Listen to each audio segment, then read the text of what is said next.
La cultura. Cultura se refiere al conjunto de bienes materiales y espirituales que un grupo social ha transmitido de generación en generación a fin de orientar las prácticas individuales y colectivas.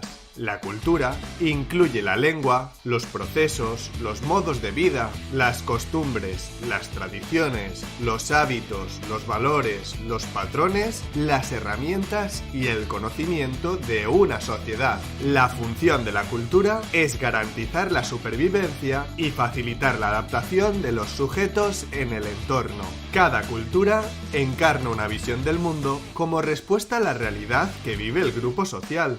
No existe, por tanto, ningún grupo social carente de cultura o inculto. Lo que sí existe son diferentes culturas y dentro de estas, diferentes grupos culturales, aun con respecto a la cultura dominante. El concepto de cultura ha variado a lo largo de la historia. En su origen etimológico, la palabra cultura proviene del latín cultus, que significa cultivo. Este término es el participio pasado de la palabra colere, que significa cultivar. En la Edad Media, cultura designaba un terreno cultivado. En el Renacimiento apareció la idea del hombre cultivado, es decir, alguien instruido en literatura y bellas artes.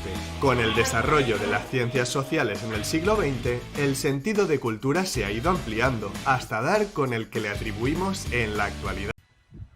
Identidad nacional es sentirse identificado con las costumbres de la historia de nuestra nación, con sus valores y su cultura. En la construcción de nuestra identidad como hondureños participan al menos 3 factores. A. Cultura tradicional. Procede de los grupos étnicos establecidos en este territorio antes de la llegada de los españoles. Elementos transculturales. Son las culturas que nos han llegado y nos siguen llegando de otros países como producto de las relaciones voluntarias e involuntarias. El paisaje es el conjunto de particularidades que reviste nuestra geografía y que de una u otra manera condiciona algunos aspectos del pensamiento y formas de ser del hondureño.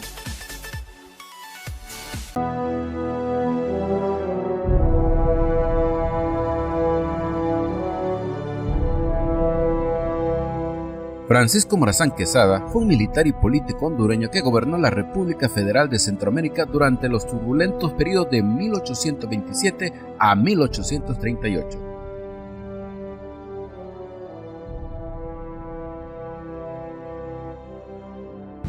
Saltó a la fama luego de su victoria en la legendaria Batalla de la Trinidad, un 11 de noviembre de 1827.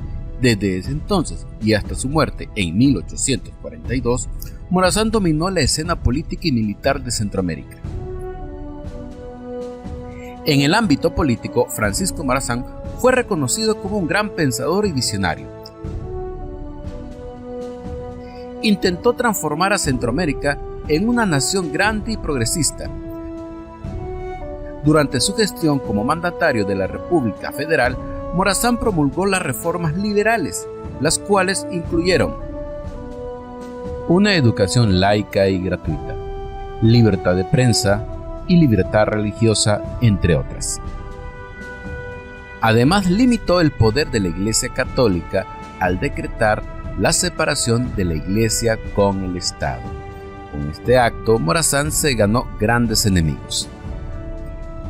Es por eso que su periodo de gobierno estuvo marcado por luchas internas entre liberales y conservadores. Sin embargo, a través de su capacidad militar, Morazán se mantuvo firme en el poder hasta 1837, cuando la República Federal de Centroamérica se fractura de forma irreversible. Esto fue explotado por la Iglesia Católica y los líderes conservadores que se unieron bajo el liderazgo de Rafael Carrera, y con el fin de proteger sus propios intereses, terminando por dividir a Centroamérica en 5 estados. Como consecuencia, Morazán en 1840 se exilia en Perú, donde continúa atento a los acontecimientos de Centroamérica. En 1842, Morazán regresa de su exilio, desembarcando en Costa Rica, donde toma brevemente el poder. Sus enemigos, entre ellos el credo y las clases conservadoras, promueven una insurrección popular.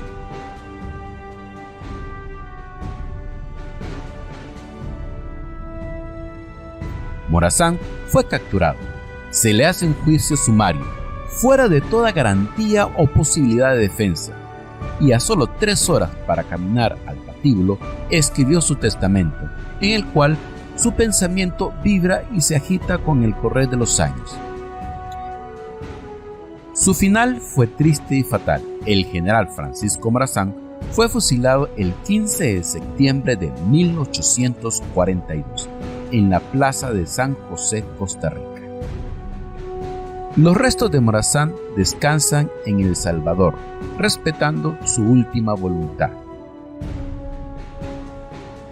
Con su muerte se desvanece Centroamérica como una sola entidad política, pero su legado perdura.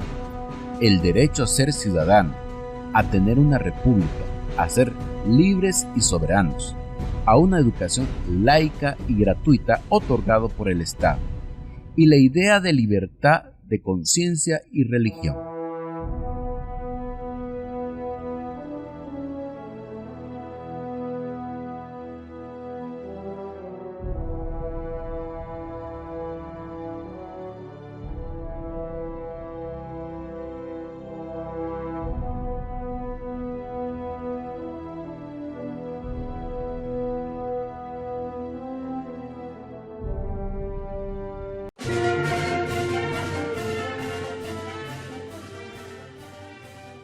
El 22 de noviembre de 1777 nació en Choluteca quien posiblemente sea de las mentes más brillantes del período independentista, José Cecilio del Valle, filósofo, político, abogado y periodista hondureño cuyos estudios, al igual que su primo Dionisio de Herrera, fueron realizados en la Universidad de San Carlos de Borromeo en la ciudad de Guatemala. Proveniente de una familia de potentados terratenientes, escribió sobre matemáticas, filosofía, geografía, historia, botánica, mineralogía y derecho. De pensamiento más moderado y contrario a las corrientes independentistas, una vez abrazada la independencia, Valle se convirtió en uno de sus más profundos defensores. Pudo vislumbrar las dificultades que representaba una apresurada independencia, reconociendo la necesidad de una gran inversión en educación e infraestructura y que de alguna manera tuvieron sentido con el paso del tiempo. Sostuvo correspondencia con grandes pensadores e intelectuales de diversas partes del mundo, luego de pasar un tiempo privado de libertad por intentar demostrar la ilegitimidad de la anexión de Centroamérica a México. Es nombrado por el Imperio Mexicano como secretario de Estado de Relaciones, cargo que se negó a ocupar por aludir el poco conocimiento de ese país, razones de poca importancia para su captor, Agustín Iturbide, quedando en la inevitable necesidad de ejercer este puesto. Uno de los hechos por el que más se le recuerda es por ser el redactor del Acta de Independencia de 1821, que precedió con un elocuente discurso y cuya firma no fue estampada en dicha acta, ya que su participación fue en calidad de abogado. Disputó la contienda electoral para presidente de la República convocada en 1830, en la que su rival, Francisco Morazán, resultaría vencedor. El 2 de marzo de 1834, a los 56 años de edad, muere por una enfermedad coronaria José Cecilio Díaz del Valle en la ciudad de Tegucigalpa, dejando un legado de artículos, discursos y proyectos en donde se reconocen los males que sumían a la nación